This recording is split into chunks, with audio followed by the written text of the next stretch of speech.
In 1162, in Mongolia, a child is born who loses everything. His father is poisoned and dies. His clan abandons him on the steppe. His family survives on roots, fish, and small game along the Onon River. Then he is captured, humiliated, and forced to flee with a wooden stock locked around his neck. For anyone else, the story would have ended there. But that forgotten boy's name was Temujin, and one day the world would know him as Genghis Khan. How does a child abandoned on the steppe build the largest contiguous empire in history?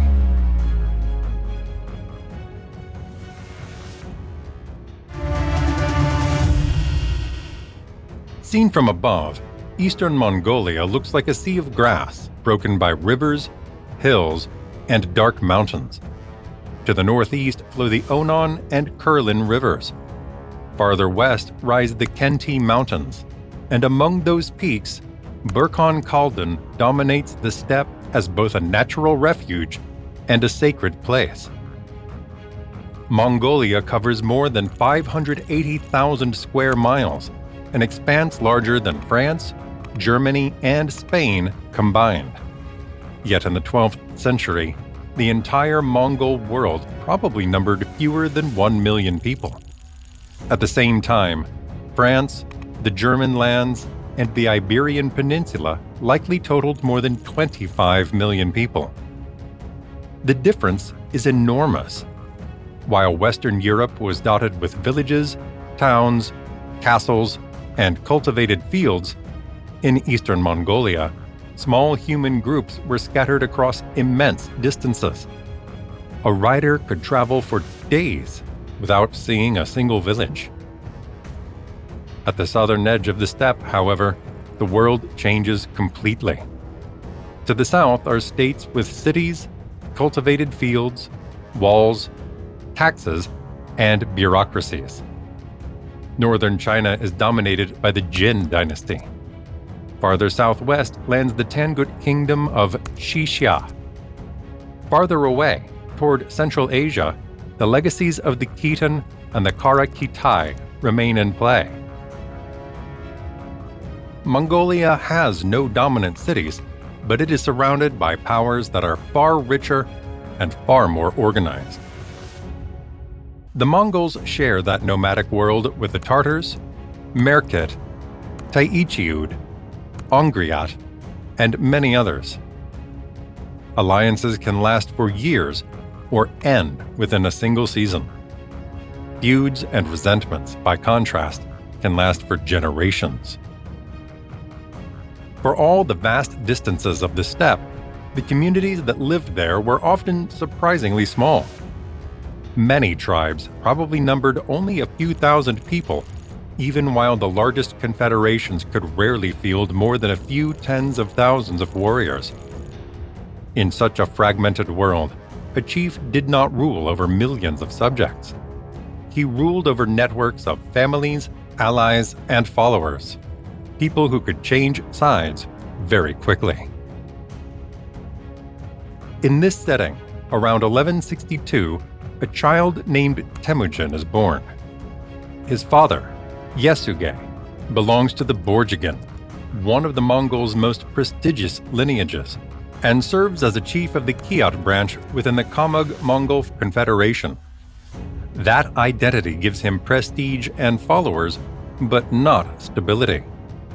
On the steppe, power depends on the men willing to follow you today, not on what you had yesterday. His mother, Holon, also brings a political wound into the family. Tradition says Yesugei took her from a Merkit man. That offense does not disappear. It remains in the steppe's memory, ready to fall on his son. Temujin is born into a noble but unstable lineage, protected by his father's prestige, yet surrounded by enemies, unresolved rivalries, and vendettas. One day, he will be known as Genghis Khan, but at first, he is only Yesugei's son. And on this steppe, A child is safe only as long as his father can protect him.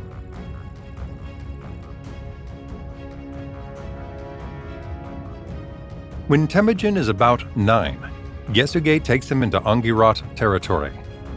The journey lasts for days across open pastures, seasonal tracks, and distant camps. For a Mongol chief, choosing a wife for his son is not purely a private matter. It is politics. Among the Angriat, Temujin meets Borte, daughter of Day Sachin. Tradition says she is about 10. On the steppe, marriage does not join just two people. It joins families, horses, warriors, and future obligations of protection. Yesugei leaves Temujin for a time with Borte's family and sets out for his own camp. But on the return journey, tradition says he meets a group of Tartars, old enemies of the Mongols and of his family. He is invited to a feast, recognized, and poisoned. He still manages to reach his people, but the illness consumes him in only a few days. The Tartars are not just any enemies. They live along the eastern belt of the vast Mongolian plateau, where nomadic clans and the states of northern China watch, exploit, and fight one another. On this frontier, a family feud can shape geopolitics for decades. With Yesugei's death, the protection built around Temujin immediately collapses. The boy is called back from the Angirat, but he does not return as the son of a respected chief. He returns as an orphan, and there, without an adult leader able to guide warriors and distribute resources, a family can quickly become a burden. The Tayichi'ud and other members of Yesugei's following decide not to support Holan and her children. Nomadic camps are not permanent villages. Carts, tents, herds, and horsemen can begin moving again that very day. When the group moves away along the Onon, Temujin's world seems to disappear before his eyes. It is abandonment that feels like a death sentence. Winter temperatures in Mongolia can drop well below -4 degrees Fahrenheit. Without the support of a clan, surviving even a single cold season alone can become a deadly challenge. The problem is not just the loss of his father. He loses the system that protected him. From now on, along the Onon, the story is no longer about alliances. It is about hunger.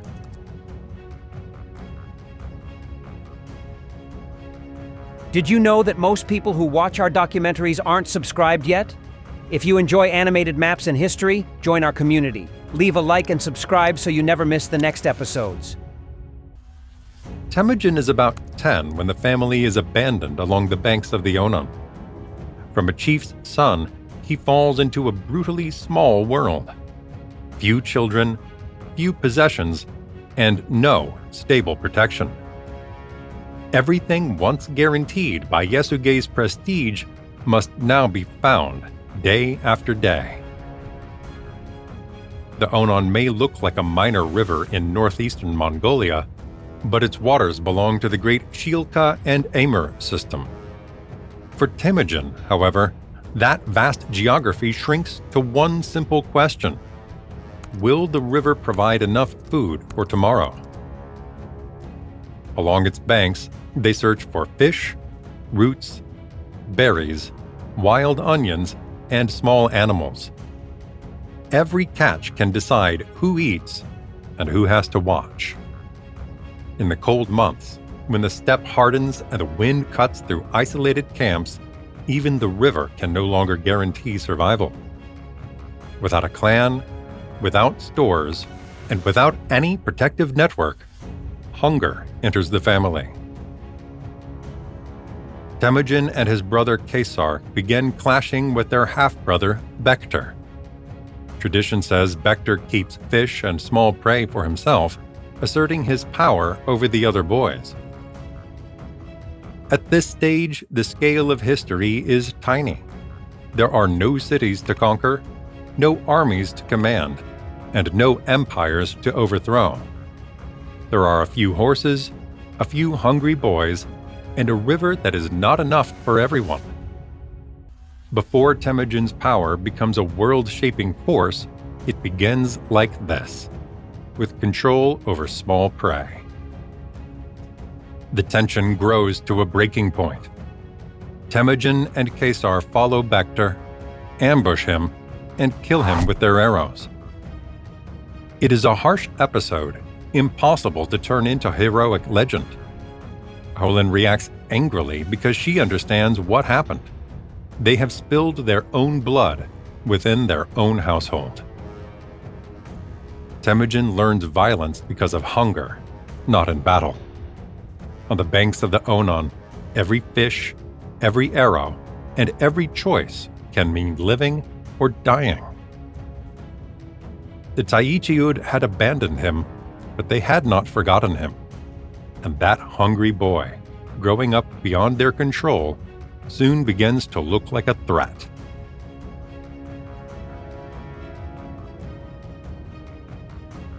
Now a teenager, Temujin is no longer the child abandoned by the Tayichi'ud. He is still poor, but he remains Yesugei's son and a Borjigin. If he finds allies, he could become a dangerous claimant to power. When the Tayichi'ud try to capture him, Temujin flees into the woods and stays hidden for 9 days and 9 nights without food. Eventually, he emerges and is captured. They do not kill him, they humiliate him.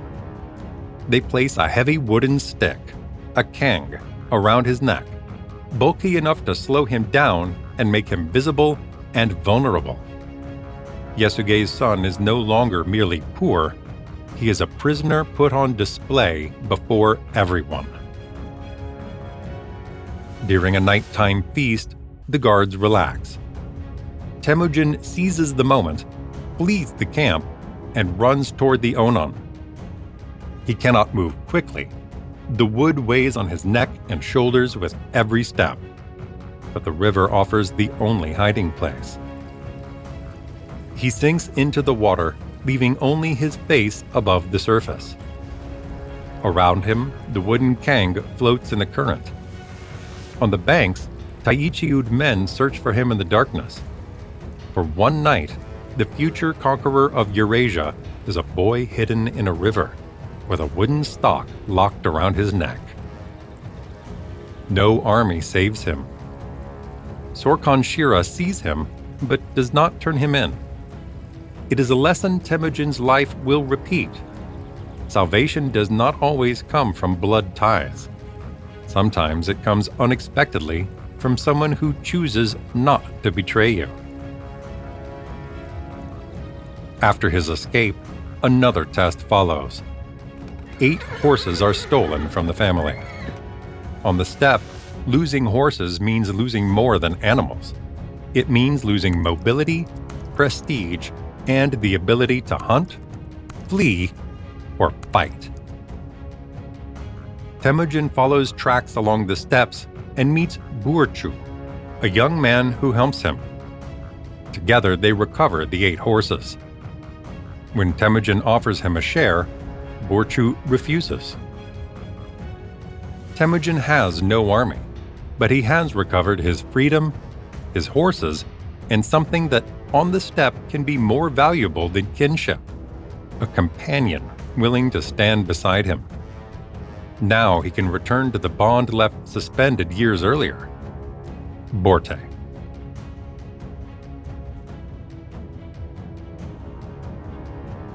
After years of hunger, flight, and humiliation along the banks of the Onon, Temujin returns to the Angrirat and finds Borte again, the bride chosen by Yesugei before he died. The marriage is not only personal. Borte means an allied family, an outside network of support, and a return to steppe politics. Temujin has something like a future again.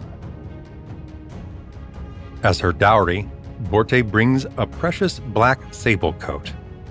Temujin immediately turns it into diplomacy. He offers it to Tuoriel, also known as Togrul, the powerful chief of the Kirat and an old ally of his father, Yesugei. The coat is not just a valuable object, it is a message. Yesugei's son is still alive, and he is seeking protection. Just as he leaves isolation behind, the bill comes due. The Merkit attack the camp. They do not come as random raiders. They bring a vengeance older than Temujin himself.